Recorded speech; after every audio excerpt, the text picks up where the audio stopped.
Pertama, membaca doa sebelum belajar. Berdoa dimulai.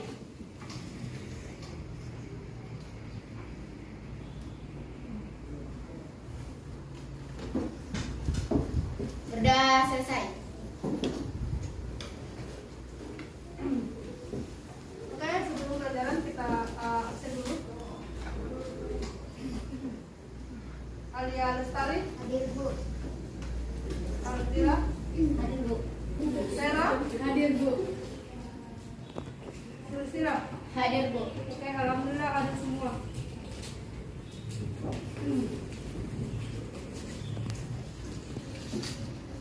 Ibu lagi flu berat, ya? Ibu. Oke. Nah, jadi sebelum kita masuk materi supaya kita tidak mengantuk dan tetap semangat dalam mengikuti pelajaran, ada baiknya kita yel-yel dulu. Oke? Ibu. Ada yang lainnya? Ada, Bu. Mana? Stand up, please.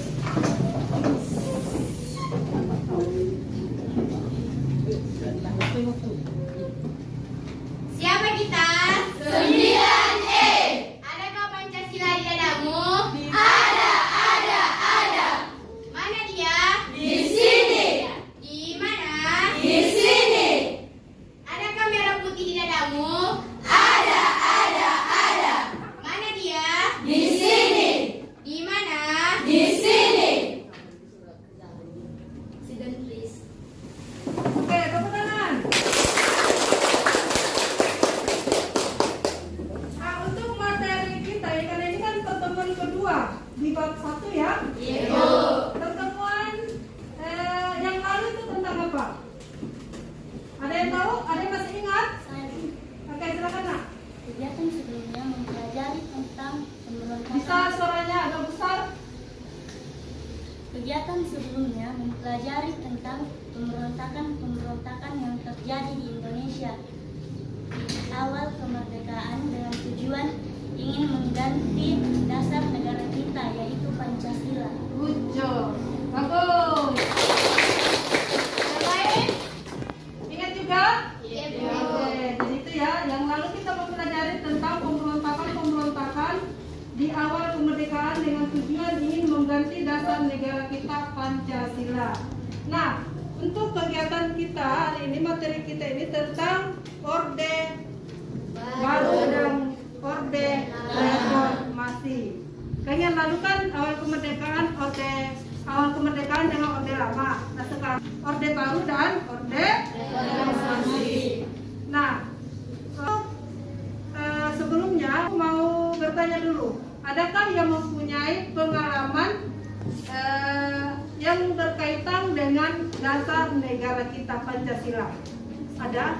Ada?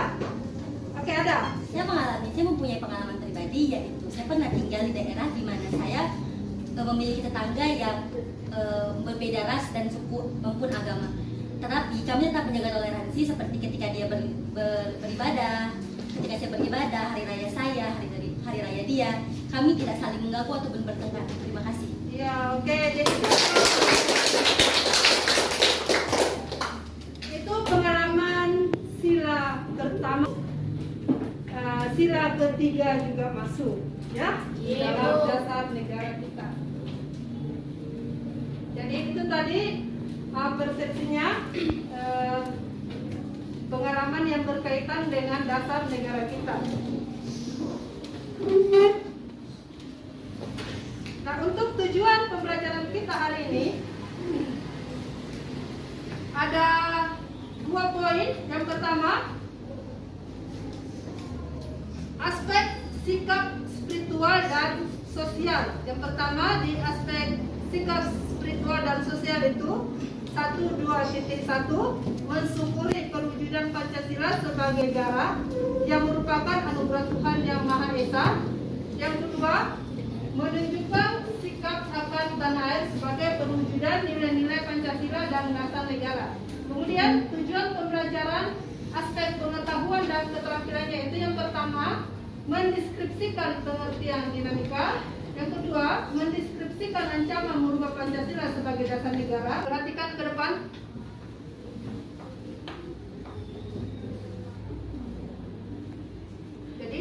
Dinamika Pancasila sebagai dasar negara dan pandangan hidup bangsa di bagian 3 penerapan Pancasila pada masa Orde Baru tahun 1966 sampai dengan 1998.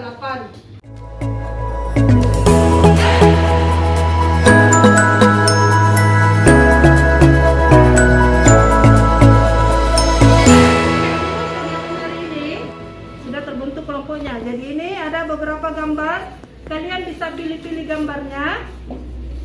Pilih-pilih gambarnya. Apakah ini termasuk kelebihan atau kelemahan di Orde Baru? Silakan. Silakan dipilih gambarnya. Terserah.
Gambar ini menunjukkan tentang gerakan wajib belajar di Orde Baru.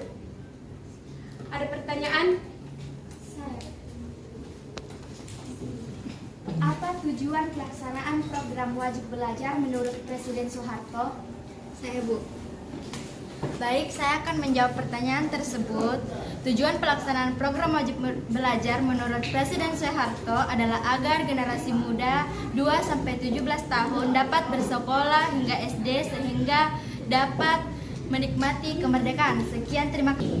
Gambar ini menunjukkan bahwa pada masa Orde Baru, media pers dan kebebasan berpendapat dibatasi. Tidak boleh ada yang mengkritik pemerintahan pada saat itu. Apakah ada pertanyaan? Saya.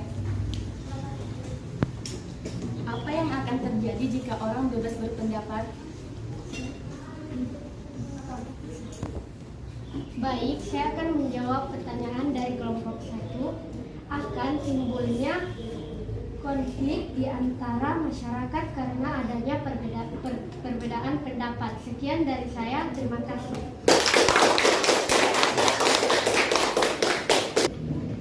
Untuk selanjutnya, Ibu akan memberi tugas kepada kalian merangkum, ya, poin-poin apa saja yang ada di dalam materi ini. Silakan.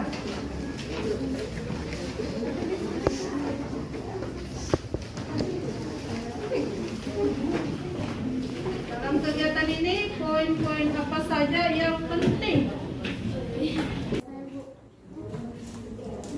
Kerja religius, percaya diri dalam mempresentasikan gambar yang kami pilih. Serta dalam kegiatan ini kita dapat membedakan kelebihan dan kelemahan di Orde Baru. Oke, jadi itu tadi rangkuman yang salah satu contoh bentuk rangkuman yang diberikan oleh temannya, ya. Oke, di dalam materi ini ya kita mempelajari tentang Orde Baru dan Orde Reformasi. Jadi ada 2 sub di sini yang kita bahas. Orde Baru dan Reformasi. Nah, di Orde Baru ada banyak kelebihan, ada juga banyak kelemahan. Di Reformasi juga demikian, ada banyak kelebihan dan ada banyak kelemahan. Kebalikan dari Orde Baru, Orde Reformasi ini gambarnya di atas, serba bebas. Kalau di Orde Baru, semua serba dibatasi.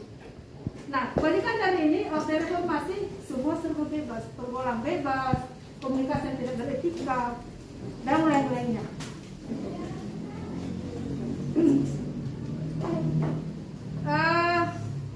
Untuk kegiatan hari ini, coba kalian membuat refleksi tentang kegiatan kita hari ini. Refleksinya apa-apa saja yang kalian dapat di dalam kegiatan ini. Silakan.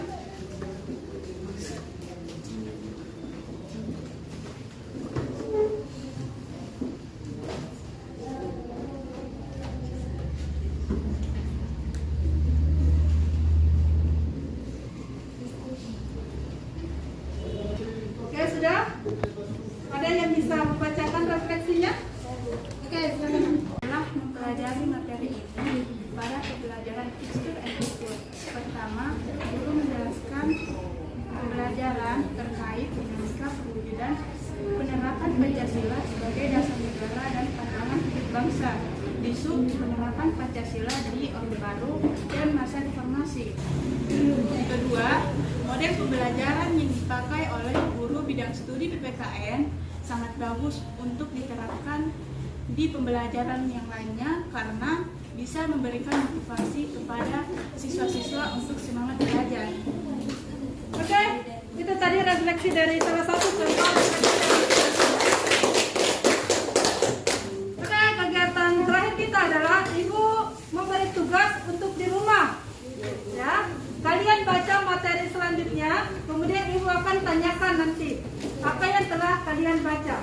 Ya, oke. Jadi kalian baca materinya di rumah. Nanti Ibu akan bagikan di WhatsApp, di grup kelas ya. Kemudian Ibu akan tanyakan di pertemuan berikutnya.